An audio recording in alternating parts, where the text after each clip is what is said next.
মহামানৱ মহাত্মা গান্ধী আৰু সুধাকণ্ঠ ডক্টৰ ভূপেন হাজৰিকাৰ পদৰঞ্জিত যোৰহাটৰ শ্ৰী শ্ৰী পুৰাতনীয়া বৰিগাঁও বৰনামঘৰত পঞ্চবিংশতম সপ্তদিবা সপ্তনিশা বৈকুণ্ঠৰ কল্পতৰু শ্ৰী শ্ৰী শ্ৰীমদ ভাগৱত শাস্ত্ৰ অবিৰত পাঠৰ আয়োজন।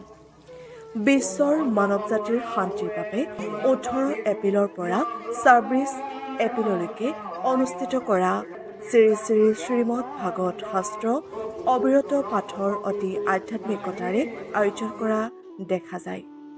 আৰম্ভণিৰ দ্বিতীয়টো দিনতেই অজস্ৰ ধৰ্মীয় প্ৰাণ ব্যক্তি আই মাতৃ যুৱক যুৱতীৰ উপস্থিতি দেখা যায়। স্থানীয় বহুকেইগৰাকী ভকত বৈষ্ণৱৰ লগতে যোৰহাটৰ বিভিন্ন প্ৰান্তৰ পৰা বহু সংখ্যক ভকত বৈষ্ণৱে অখণ্ড ভাগৱত পাঠ কৰা দেখা যায়।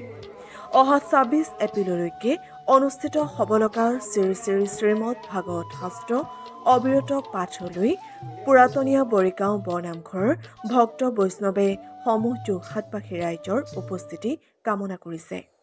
ব্যুৰো ৰিপৰ্ট পোহৰ লাইভত। হয়, আমাৰ মহামানৱ মহাত্মা গান্ধী পদৰঞ্জিত আৰু ডক্টৰ সুধাকণ্ঠ ভূপেন হাজৰিকাদেৱৰ পদৰঞ্জিত ইতিহাস প্ৰসিদ্ধ শ্ৰী শ্ৰী পুৰাতনীয়া বৰিগাঁও বৰনামঘৰত এইবাৰ 45তম শ্ৰীমদ ভাগৱত পাঠৰ অবিৰত পাঠ আমি আয়োজন কৰিছিলোঁ। পাঠক ধুনীয়াভাৱে সজাই পৰাই তোলা হৈছে। আমাৰ এটাই আশা, যাতে এই অবিৰত অখণ্ড ভাগৱতৰ মাজেদি সমাজৰ যিবিলাক শৃংখল পৰিৱেশ সৃষ্টি হয় সেইখিনি দূৰ হওক, বিশ্ববাসী কল্যাণ যাতে হয় আৰু গাঁওবাসীৰ লগতে আমাৰ সকলো ৰাইজে যেন শ্ৰীপ্ৰভু মহাপ্ৰভু ভগৱানে যে আমাক এই ভাগৱতৰ যোগেদি যেন এটা সুবাৰ্তা প্ৰেৰণ কৰক, এই আমাৰ আশা।